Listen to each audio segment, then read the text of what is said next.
नमस्कार, सुप्रभात. मी श्वेता. तुम्ही पाहताय न्यूज 18 लोकमत बुलेटिनमध्ये तुमचं स्वागत. आता सुरुवातीला बातमी आहे शिवजयंती सोहळ्याची. राज्यामध्ये वर्षातून 2 वेळा शिवजयंती सोहळा साजरा होतोय. एक जन्मतारखेनुसार आणि दुसरी शिवजयंती तिथीनुसार. 19 फेब्रुवारीला तारखेनुसार शिवजयंती सोहळा मोठ्या उत्साहात पार पडतो, तर तिथीनुसार 21 मार्च म्हणजेच आज शिवजयंती सोहळा साजरा होणार आहे. मात्र त्यावरती आता राज्यभरातून तिथीनुसार शिवजयंती साजरी करण्याची मागणी काँग्रेसनं सरकारकडे केली आहे. तिथीनुसार म्हणजेच 21 मार्चला घरोघरी शिवजयंती साजरी करण्याची मागणी मुंबई काँग्रेसनं केली आणि त्यासाठी मुंबई काँग्रेसचे अध्यक्ष भाई जगताप यांनी मुख्यमंत्र्यांना पत्र लिहिलंय. त्यामुळे मुख्यमंत्री आता काँग्रेसच्या पत्राला काय उत्तर देणार हे पाहावं लागेल. महाविकास आघाडीतील पक्ष मुख्यमंत्र्यांना पत्र लिहून शिवजयंती तिथीनुसार साजरी करण्याची मागणी करतायत. त्यामुळे आता पुढे यात काय होणार हे पाहावं लागेल.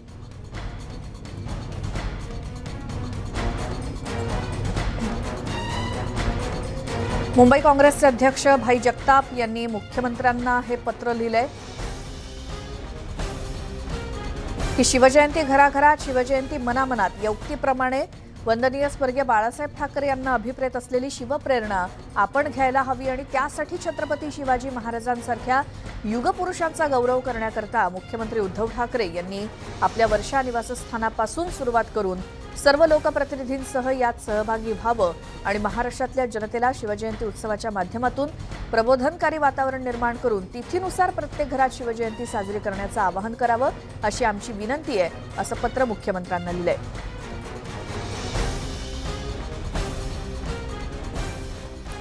गजानन कीर्तिकर यांनी महाविकास आघाडीला घरचा आहेर दिलाय. महाविकास आघाडीतील निधी वाटपावरून धुसफूस कायम आहे. आम्ही म्हणायचं ठाकरे सरकार, पण प्रत्यक्षात लाभ कोण घेतं तर पवार, असं कीर्तिकर म्हणाले. दापोलीतील जाहीर कार्यक्रमात त्यांनी नाराजी व्यक्त केली आणि महाविकास आघाडीला त्यांनी घरचा आहेरच एक प्रकारे दिलाय. प्रत्यक्ष लाभ कोण घेतं तर पवार सरकार, म्हणायचं ठाकरे सरकार आणि लाभ पवार सरकारला, अशा प्रकारची टीका खासदार गजानन कीर्तिकर यांनी दापोलीमध्ये बोलताना केली आणि एक प्रकारे महाविकास आघाडी सरकारला त्यांनी घरचा आहेरच दिलाय.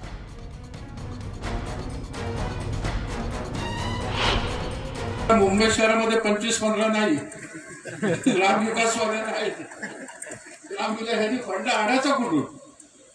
आम्ही शहर उत्थानचा असतो फंड, युडीचा असतो फंड, मुख्यमंत्र्यांच्या मागे लागलो. हे असे पळवापळी करतात. म्हणजे आम्ही म्हणायचं आमचं ठाकरे सरकार, प्रत्यक्ष लाभ कोण घेतं?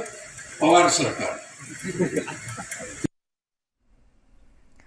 महाराष्ट्र नवनिर्माण सेना दरवर्षीप्रमाणे यंदाही तिथीनुसार शिवजयंती जल्लोषात साजरी करणार असल्याचं मनसेचे नेते अमेय खोपकर यांनी सांगितलं. दरम्यान आधी परवानगी घेऊन सुद्धा ऐनवेळी पोलिसांनी बाईक रॅलीला परवानगी नाकारली. तर काहीही झालं तरी शिवजयंती साजरी करणार असल्याचं त्यांनी म्हटलं.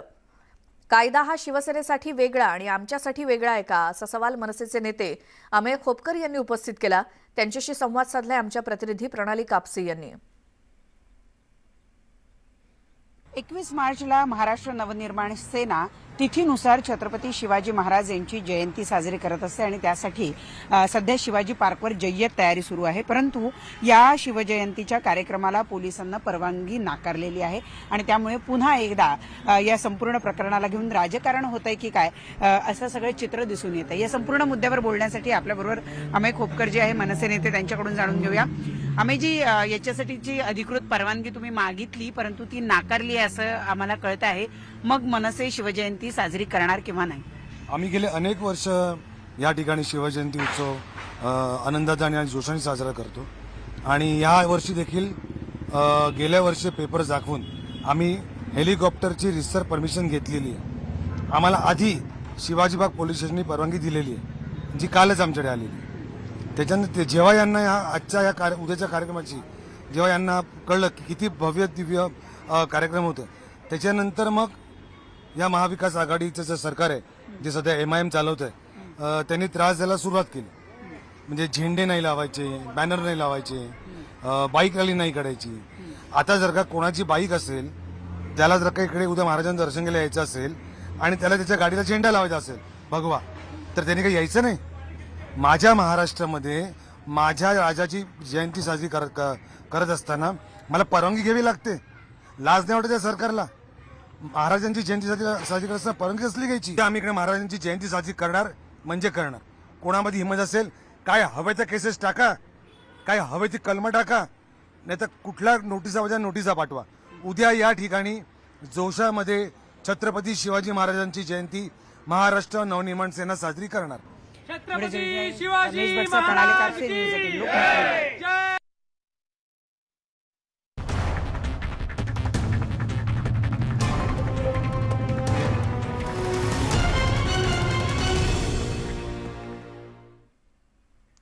यानंतर बुलेटिनमध्ये आपण पाहणार आहोत स्पीड न्यूज.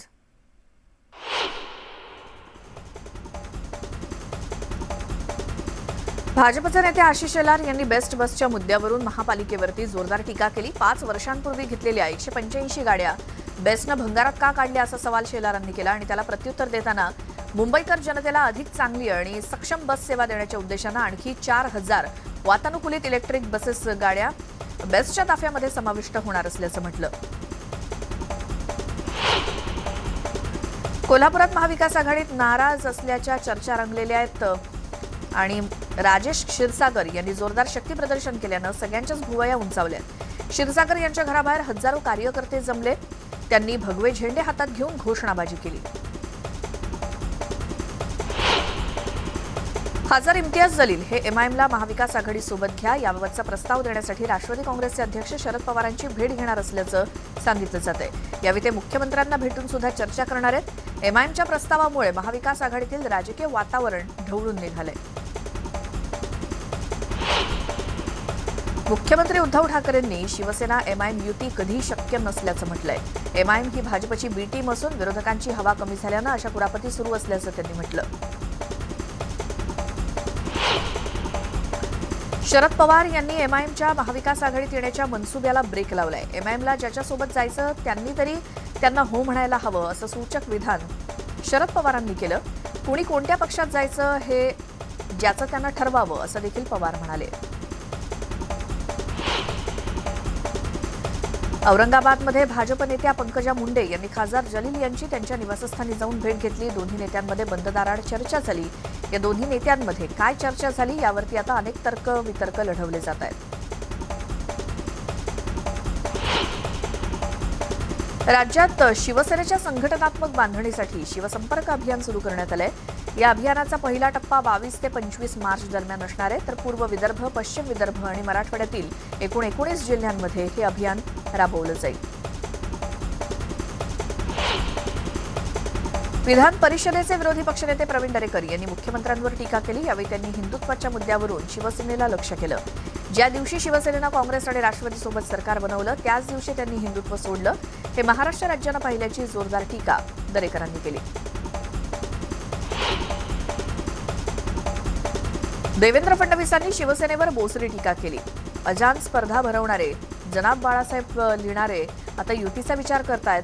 मात्र शिवसेना एमआयएम ही नुरा कुस्ती असून सगळे मिळून हा खेळ खेळत असल्याचं फडणवीस म्हणाले.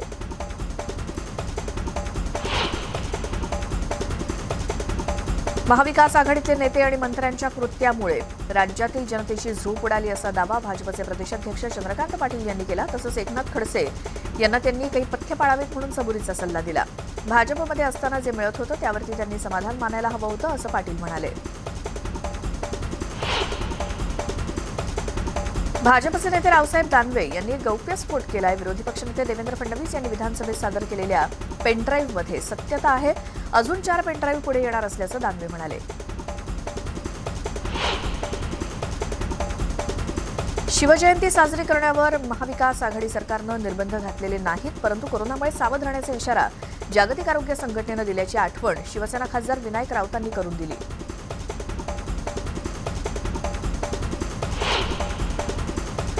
तळेगाव आगारातील एसटी कर्मचाऱ्यांनी विरोधी पक्षनेते देवेंद्र फडणवीस यांना निवेदन देत सहकार्य करण्याची मागणी केली. यावर फडणवीसांनीही अधिवेशनात हा मुद्दा घेऊन लवकरात लवकर एसटी कर्मचाऱ्यांचा प्रश्न मार्गी लावणार असल्याचं आश्वासन दिलं. मावळमधील इंदोरी इथे बैलगाडा शर्यतीचं आयोजन करण्यात आलं होतं. विरोधी पक्षनेते देवेंद्र फडणवीस हे मावळ दौऱ्यावरती असताना या कार्यक्रमाला त्यांनी हजेरी लावली.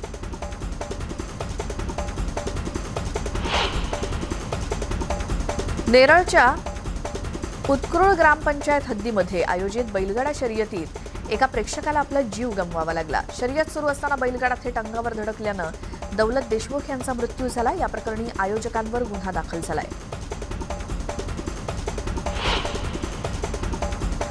खिद्रापूर इथल्या कोपेश्वर मंदिराच्या दुरवस्थेची राज्य सरकारनं तातडीनं दखल घेतली. सांस्कृतिक कार्य राज्यमंत्री राजेंद्र यड्रावकर यांनी मंदिराला भेट दिली आणि येत्या 8 दिवसात मंदिराच्या संवर्धनाच्या कामाला सुरुवात करणार असल्याचं त्यांनी न्यूज 18 लोकमतशी बोलताना सांगितलं.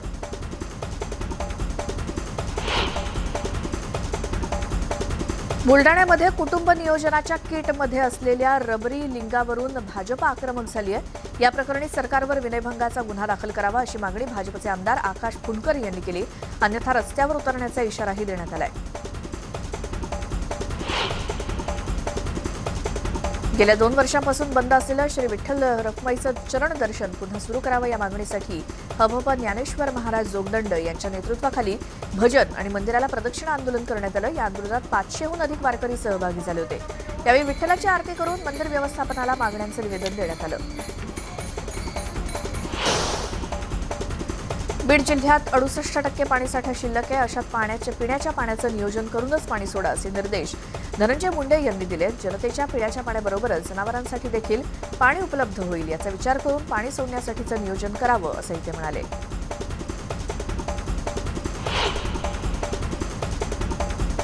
तापमानात मोठ्या प्रमाणात वाढ झाल्यानं त्याचा फटका इतर घटकांसोबत भाजीपाल्याला देखील बसतोय. कडक उन्हामुळे भाजीपाल्याची आवक होत असल्यामुळे भावात मोठी वाढ झाली आहे. मिरची, गवार, लिंबू यांचे भाव कडाडले असून भाजीपाला देखील महाग झालाय. काँग्रेसचे माजी प्रदेशाध्यक्ष माणिकराव ठाकरे यांच्या आई सुमित्राबाई ठाकरे यांचं निधन झालं. वयाच्या 102व्या वर्षी त्यांनी जगाचा निरोप घेतला. दरम्यान सुमित्राबाईंच्या पार्थिवावर दारव्हा तालुक्यातल्या हरू इथे आज अंत्यसंस्कार होणार आहेत.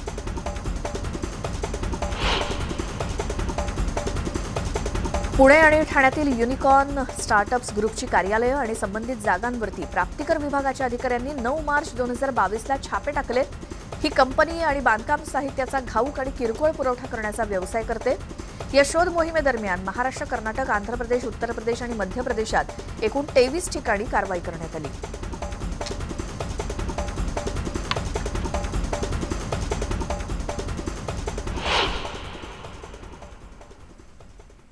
आणि आता पाहूयात सविस्तर बातम्या. काँग्रेसनं मुख्यमंत्र्यांना पत्र लिहित तिथीनुसार शिवजयंती साजरी करण्याची विनंती केली. मात्र त्यांच्या या पत्रावरती संभाजी ब्रिगेडनं तोंडसूक घेत काँग्रेसनं हा ढोंगीपणा बंद करावा असं म्हटलंय. आम्ही 365 दिवस शिवजयंती साजरी करू असं म्हणत संभाजी ब्रिगेडनं समाजात काँग्रेसनं तेढ निर्माण करू नये असं म्हटलंय. तर शिवजयंती तिथीनुसार नसून 19 फेब्रुवारी हीच खरी शिवजयंती असल्याचं ठणकावलंय.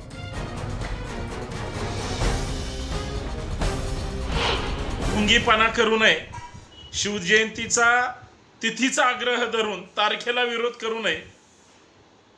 कारण जाणीवपूर्वक बुद्धिभेद करणं हे काँग्रेसच्या रक्तात आहे आणि ही साली गद्दारी आहे.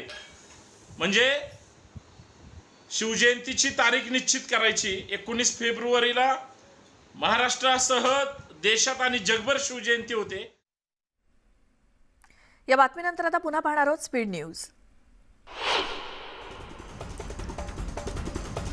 जुन्नरमध्ये शिवनेरी गडावर स्वर दीपोत्सव साजरा करण्यात आला. राजगुरुनगर इथले संगीत विशारद नंदकुमार कोरे यांच्या गुरुकुल संगीत विद्यालयातील गायक वादक कलाकारांनी ही मैफिल सजवली. यावेळी शिवजन्मस्थळी करण्यात आलेली पुष्प सजावट दीपोत्सवाच्या निमित्तानं अधिकच उजळून गेली.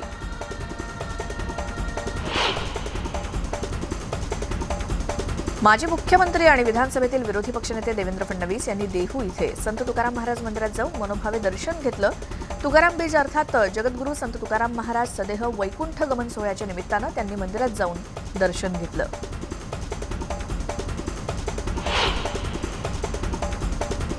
शिर्डीमध्ये पारंपरिक पद्धतीनं रंगपंचमी साजरी होणार आहे. कोरोनामुळे 2 वर्ष हा सण साजरा करण्यात आला नव्हता.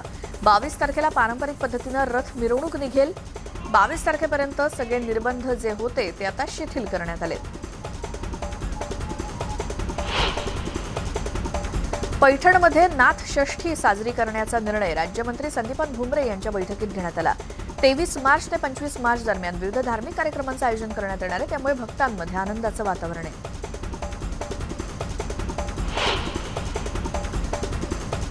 संत श्रेष्ठ जगद्गुरू तुकाराम महाराज यांचा बीज उत्सव हजारो भाविक भक्तांच्या उपस्थितीत बीडच्या क्षेत्र वाणगाव इथे संपन्न झाला.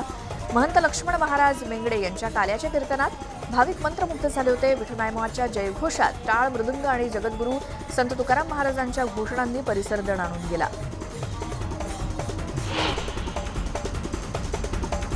अंबाबाई मंदिर परिसरात रविवारी कुंकुमार्चन विधी पार पडला. सुमारे हजारो महिलांनी यामध्ये सहभाग घेतला. अंबाबाई मूर्तीची मूळ जागी स्थापना होऊन 306 वर्ष पूर्ण झाली. याच निमित्तानं या कार्यक्रमाचं आयोजन करण्यात आलं होतं.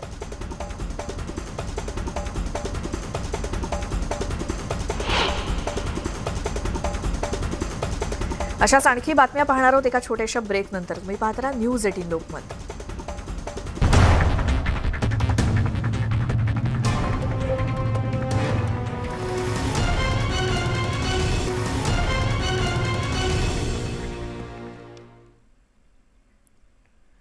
ब्रेकनंतर तुमचं स्वागत. सकाळच्या बातम्यांमध्ये पुन्हा पाहूयात स्पीड न्यूज. गोव्यामध्ये 24 मार्चला मुख्यमंत्र्यांसह 11 मंत्र्यांचा शपथविधी होणार आहे. गोव्याच्या मुख्यमंत्रीपदाची माळ पुन्हा एकदा प्रमोद सावंत यांच्याच गळ्यात पडणार असल्याचं सूत्रांनी सांगितलं. श्यामाप्रसाद मुखर्जी स्टेडियममध्ये हा सोहळा पार पडणार आहे.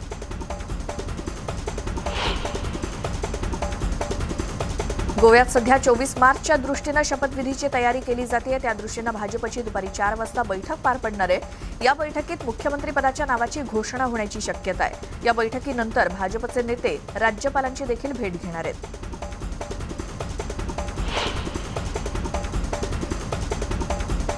भाजपचे एन बिरेन सिंह हेच दुसऱ्यांदा मणिपूरचे मुख्यमंत्री असणार आहेत. केंद्रीय मंत्री निर्मला सीतारामन यांनी ही घोषणा केली. भाजपच्या राज्य विधिमंडळ पक्षानं सिंह यांची आपले नेते म्हणून एकमतानं निवड केली.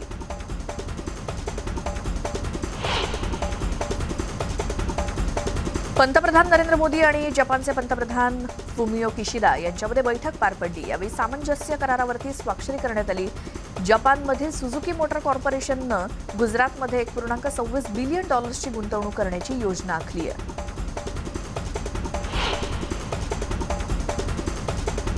कोविशिल्ड या लसीच्या 2 डोसेसमधलं अंतर कमी करण्याचा निर्णय होण्याची शक्यता आहे. एनटीएजीआयनं याबाबत केंद्र सरकारकडे शिफारस केली. कोविशिल्ड लसीचा दुसरा डोस आता 8 ते 16 आठवड्यांच्या दरम्यान दिला जावा असा सल्ला देण्यात आलाय.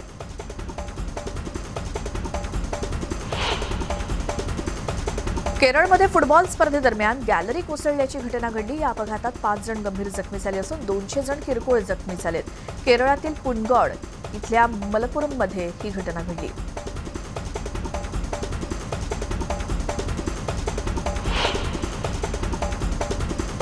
उत्तर प्रदेशमधील एका अपघाताचा व्हिडिओ व्हायरल झाला. यात पाण्यानं भरलेला फुगा लागल्याने एक रिक्षा उलटली आहे. रंगपंचमीनिमित्त काही जण पाण्यानं भरलेले फुगे मारत असताना हा फुगा रिक्षावरती आदळला. यावेळी ही घटना घडल्याचं बोललं जात आहे.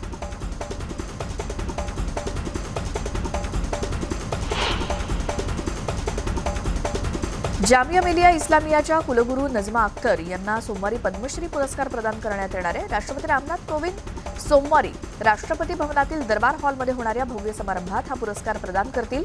नजमा यांना शैक्षणिक क्षेत्रातील उत्तम कार्य आणि कामगिरीबद्दल देशातला 4था सर्वोच्च पुरस्कार पद्मश्री मिळालाय.